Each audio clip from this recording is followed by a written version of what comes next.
So, hello everyone. Good to see you here. How are you? Tired? Just trying to survive through the very last session of today. Well, that will be about node feature discovery, a project I've been maintaining for the last year or so. So first, the agenda of the talk. First, I'll talk a little bit about my journey in the Kubernetes landscape. That will be fairly short. First of all, I don't have much time for that, and second, I don't know if there's anything particularly interesting in that. Then I'll shortly recap the resource management in Kubernetes, how that works, and how NFD or node feature discovery fits into that picture. Then I'll go a bit more deeper into node feature discovery.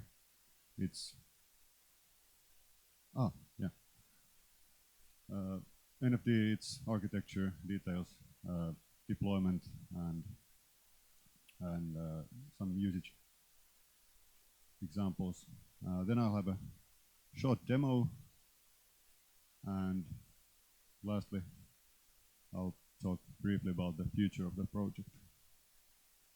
So I'm Markus, working as a cloud software engineer at Intel, and you can find me with the handle Markus, for example, on GitHub and Slack. I have a strong background in embedded, first in like smaller real-time embedded systems, and then later in embedded Linux. And I hopped in the Kubernetes bandwagon in beginning of last year. And back then, our team started to look at areas or projects where we wanted to contribute, and NFD looked like a good candidate for me. First of all, it was kind of hardware related, or closer to hardware, and small project looked good for onboarding in the Kubernetes community and Kubernetes projects. And lastly, there was certainly use cases for NFD, but the project by the time of beginning of last year had entered in a sort of stagnant hibernated state with no much new contributions coming in and not that actively maintained anymore. So I decided to start looking into that, submitting PRs, and soon I found myself as the main maintainer of the project. And this has been a fun year, lot to learn. Back then, I drafted up a short future plan for NFD and presented that to Signode, and everybody seemed to be happy with that and continued working, and we were able to migrate NFD from the deprecated Kubernetes incubator into Kubernetes 6 organization, into a safer home. And now we've been able to get some new contributors, new reviewers for the project. So things look pretty good now, and I've been feeling very welcomed by the community. So one of my biggest takeaways in this is that if you need any help, have concerns, questions, just speak up in your SIG, in the mailing list, or in the SIG meeting. At least for me, that has worked pretty well, and people have been helpful and welcoming. So be active in your SIG. Well, that's about that. Then talk about a little bit of resource management in Kubernetes. So these are not about API resources, but the hardware or computing resources, how they are handled in Kubernetes. This is a very simplified view of a Kubernetes cluster. master and a worker node, or probably master could be replaced with or control plane. I've left out some key parts, key components not relevant here, like controller manager, kubeproxy, and so on. But anyway, the resource management works so that we have so-called native resources like CPU, memory, and huge pages, and they are detected by kubelet directly. Then we have extended resources like GPU, FPGA, typically some hardware accelerators, and these are typically managed by separate device plugins. Kubelet advertises the resources to API server, it stores them in the etcd store. And then pod is created, for example, by user with a kubectl command line tool. Object is created in etcd. Scheduler picks that up and tries to find a node that can satisfy the resource requirements of the pod, if there are any. And after finding a suitable node, it schedules the pod in the node. And well, in real life, this of course goes through the kubelet, but anyway, works like this for the compute resources. But what about node features? What I'm talking about here is our platform capabilities like software or instruction set extensions or capabilities like that, which can be a bit resource-like, but they don't need any accounting or allocation or any management. They are just capabilities that can be used without any or much management. So, features, platform capabilities, some of them can be thought of as a kind of non-allocatable or unlimited resources, like instruction set extensions, as I said, or hardware specialties, tricks like turbo boost from Intel or hardware multi-threading, stuff like that. And why these are significant or interesting is that in real life, not all nodes in the cluster are necessarily alike. Clusters are heterogeneous in that sense. So, for example, gradual upgrade of hardware or adding new nodes to the cluster with newer hardware. Some workloads might have strict requirements for certain capabilities for them to be able to run on the node, and on the other hand, some capabilities might provide measurable benefits in the workload performance. And how this gap between the traditional compute resources and node features or capabilities is filled currently. That is, the answer in Kubernetes is node feature discovery, or NFD. It's basically running one instance per node and advertises the detected capabilities as node labels, which in turn can then be used by the user. The labels can be used by the user to aid in workload scheduling. So NFD is a project sponsored by SIG-Node, and it lives on the Kubernetes 6 organization in GitHub at the moment.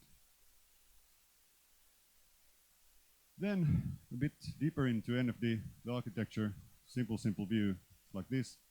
On the worker node in typical deployment, we have the NFD-Worker running on the worker node, which does the actual device or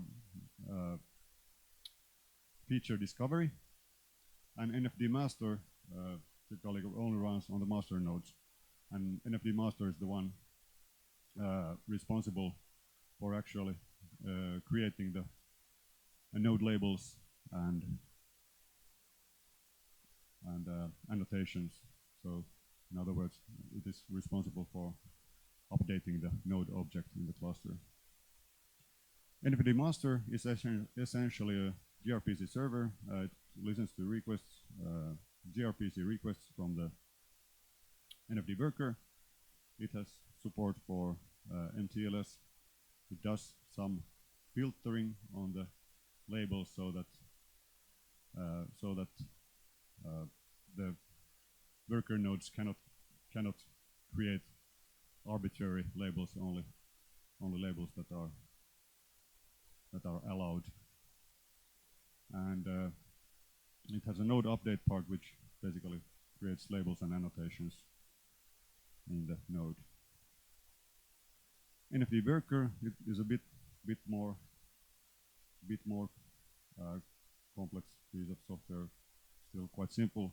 The main part of it is the actual feature discovery, which is represented in the yellow box in the middle. So the feature discovery is divided into multiple feature sources, one by hardware type basically and some other.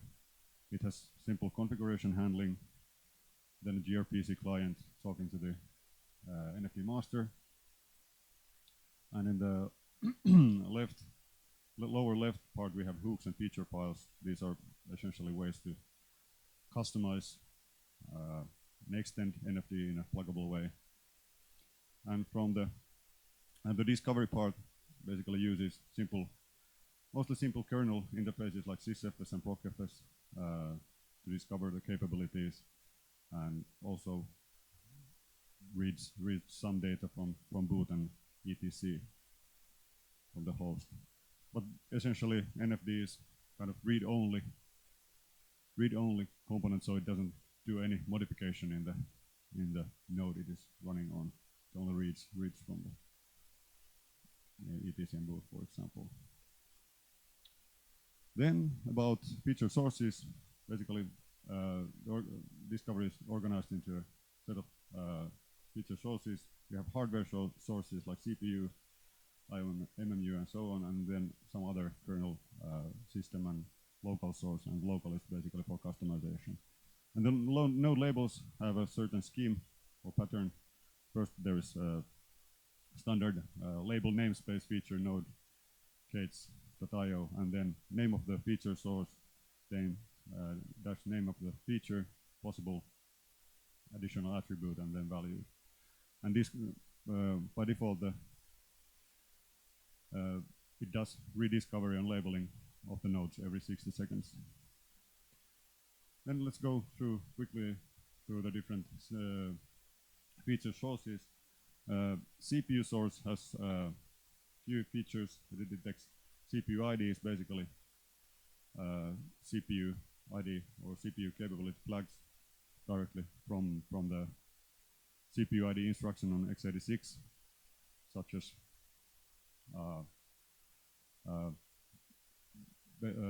instruction set extensions, some crypto accelerator instructions and so on. And on ARM that it uses the HW-cap from a kernel. Hardware multi-threading is basically telling if the technologies such as Intel hyper-threading or AMD SMT is enabled. This might be interesting for workloads that are interested more in performance predictability versus maximum performance. And P-State Turbo is basically Intel Turbo Boost, and it's similarly like max perf versus predictability of performance. Then we have power source, power feature, which basically detects currently if the Intel late speed select technology has been enabled. It's basically can be thought of as a permanent turbo boosting of some CPU cores in the package. And then RDT is for cache and memory monitoring and allocation. From kernel we detect kernel config options. It's configurable which options are advertised. By default, we detect the idle tick and preempt options, which can be interesting for computationally heavy or some real-time workloads, for example. SE Linux is detected if that is enforcing is enabled, and then we detect kernel version, and that is also, well, there are some special workloads which might require some new kernel features, or some new kernel features provide measurable benefits for the workload. From system, we basically detect the host operating system ID we are running, and then the version. And this again for workloads that depend on some host OS features. From memory, we detect if the node is NUMA. So this is significant, or maybe significant for some highly NUMA optimized workloads, or then on the other hand for workloads that are not that well behaving in NUMA environment. And NV is the recent non-volatile RAM technology, and this might be interesting for example, in some database deployments that need local non-volatile RAM. From PCI, we detect the presence of PCI devices. By default, we detect GPU and accelerator cards. This is configurable, and basically the main use case that I know for this is our device plugins, so that device plugins can be deployed on the nodes in the cluster that really have the hardware that the device plugin is managing. From network, we detect single root I/O virtualization capable and configured network interface cards, and this can be relevant, for example, for network function virtualization workloads like mobile base stations, firewalls, load balancers, and basically this is for fast user space packet processing. We detect if an IOMMU is present and enabled, and this basically direct hardware access in virtualized environments, and might be significant for IO-heavy workloads when using hypervisor-based container runtimes such as Kata. From storage, we detect presence of non-rotational disk. So this basically sort of indication that fast local storage is available on the node. Lastly, we have the local source, which is the sort of plugin mechanism in NFD for user-specific feature detection, and it can be used to customize and extend NFD in a pluggable way. You can create new labels or overwrite existing labels. And there are basically two mechanisms, hooks and feature files. Hooks are basically files that NFD tries to execute, and it expects the output, standard output from the hook to be like basically list of key value pairs, and even the value can be left out. If there's no value, it just uses the value true for these features, and the standard error is directed to NFD logs. And here are some examples from the standard out of file or hook file named my source. So if it outputs simple my bool, that is translated into a label my source dash my bool equals true, and in the default NFD label namespace. Similarly, we can give a value for the feature. With slash, we can override the name of the feature source. So in this case, override source is used instead of my source in the feature label. We can also give value to this, and if the NFD master has been configured correctly, you can also use a custom label namespace for your feature. For example, some vendor specific labels. So in this case, it creates a label in the my.namespace.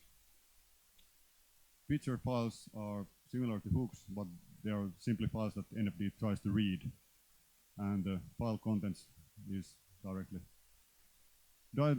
turned into labels, and the format of the feature files is essentially the same as the expected standard output from hooks.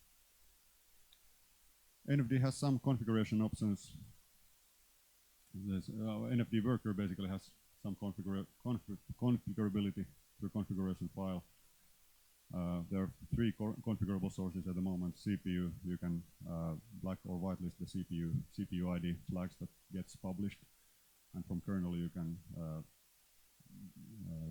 specify the config options that get advertised, and from PCI you can configure the device classes and the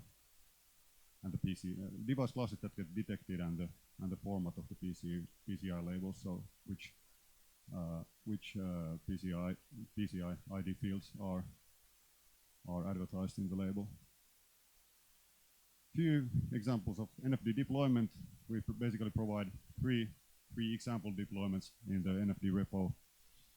First is like daemon set plus daemon set configuration, where NFD master runs as a daemon set on the master nodes in the cluster, and workers run as daemon sets in the worker nodes in the cluster. And in this configuration, service discovery is done by default every 60 seconds, and when new nodes are added to the cluster, they are of course automatically labeled.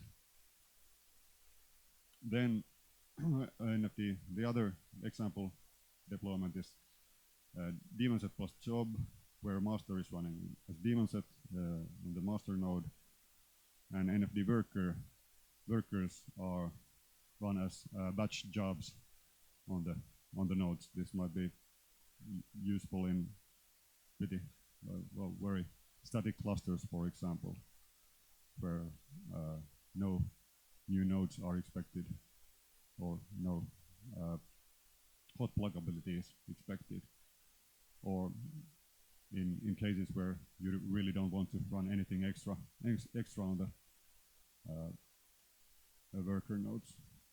And the third one, for example, for some very simple or testing, or then very simple clusters, is like combined, where NFD master and worker are run in the same pod as a daemon set, inside the same pod as a daemon set in every worker node. Then about workloads, how these labels, or workload deployment, how the labels can be used. There are basically 2 methods. First one is node selector. It's simple. We want this label to have this certain value. And this example, in this case, we want the turbo boost to be enabled for the workload to be run. A bit more involved and more flexible than method is then node affinity.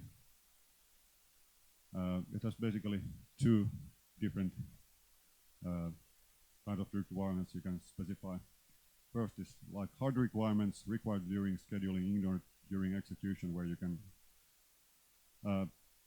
pretty flexibly list set of labels, then operators, and then list of values. So for example, in, not in, operators like greater than, less than. And then you can also specify soft requirements which preferred during scheduling and ignored during execution. These are the scheduler tries to fulfill these requirements, but they are not hard requirements in the sense. And here's a like complete example of a pod using node affinity. So add affinity and node affinity, then some hard requirements. In this case, kernel major version must be greater than 3, and kernel minor version must be greater than 4. Essentially, kernel version then must be greater than 4.5. And then we add soft soft requirement as well, which tells that hardware multi-threading, for example, Intel hyper-threading, should be turned off. So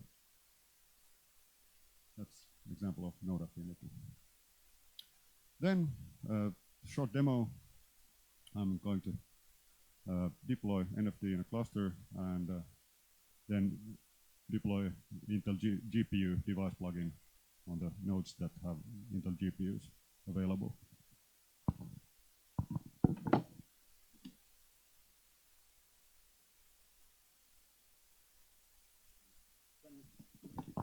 Can you see anything about this? Totally unreadable. Well, if you can read it, on the upper left we are watching resources in the NFD namespace. In the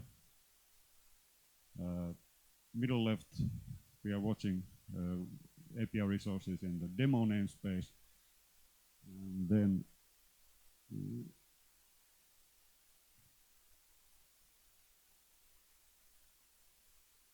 here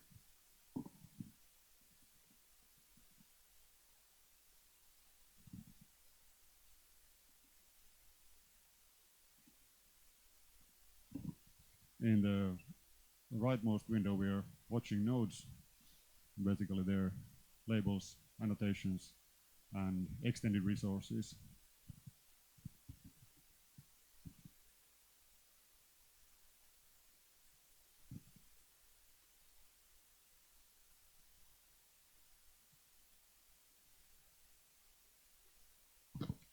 And I've filtered out quite a bit of information to make it a bit readable. But I have basically a cluster with 3 nodes. So let's deploy NFD master in the cluster.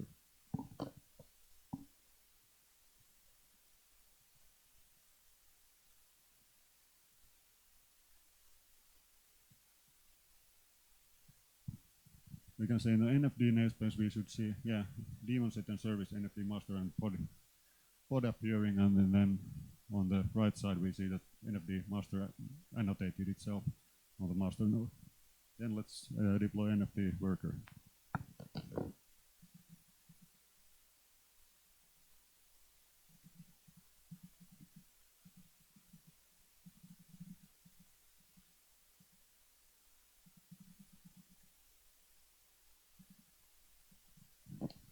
Now we should see, NFD-Worker, daemon set and pod running, and then soon we should see labels created in the nodes.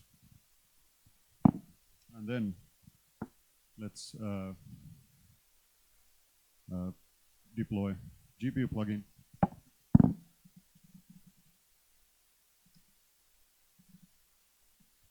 Basically, the interesting part is here the node selector, which says that the PCI label telling that indicating Intel GPU is present.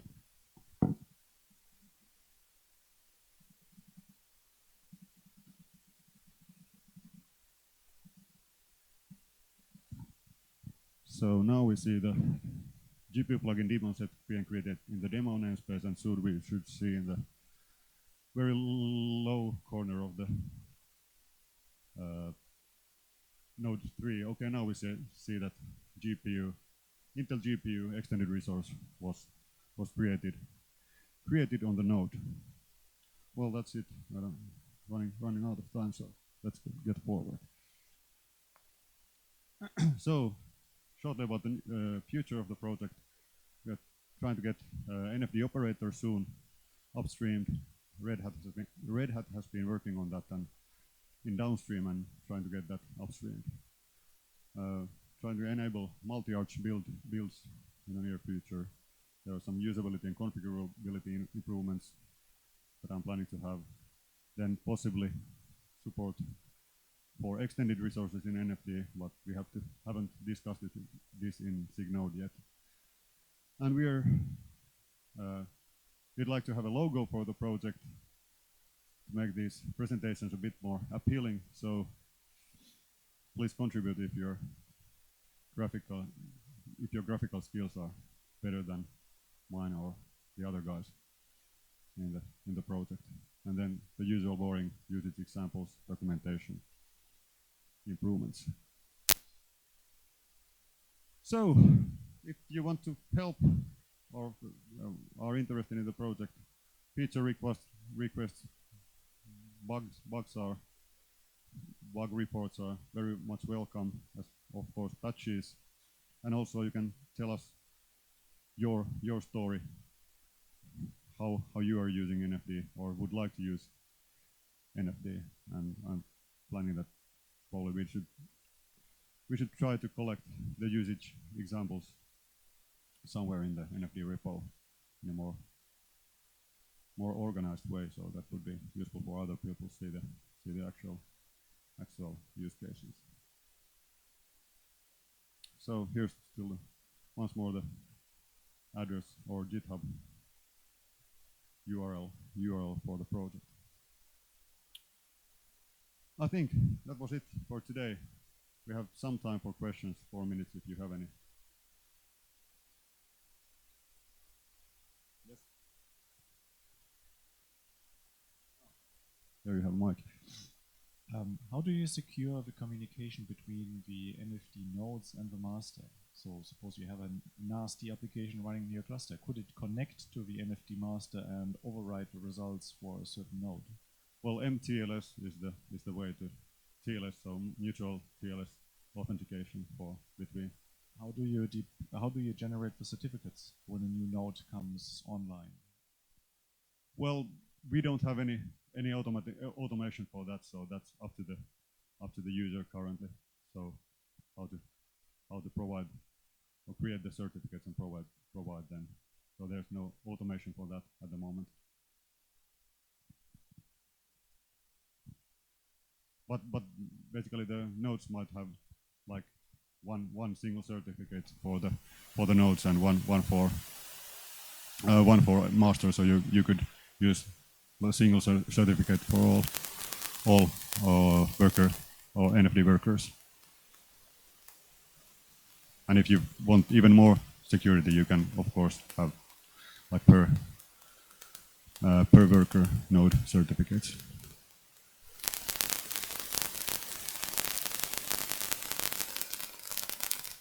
Any other questions?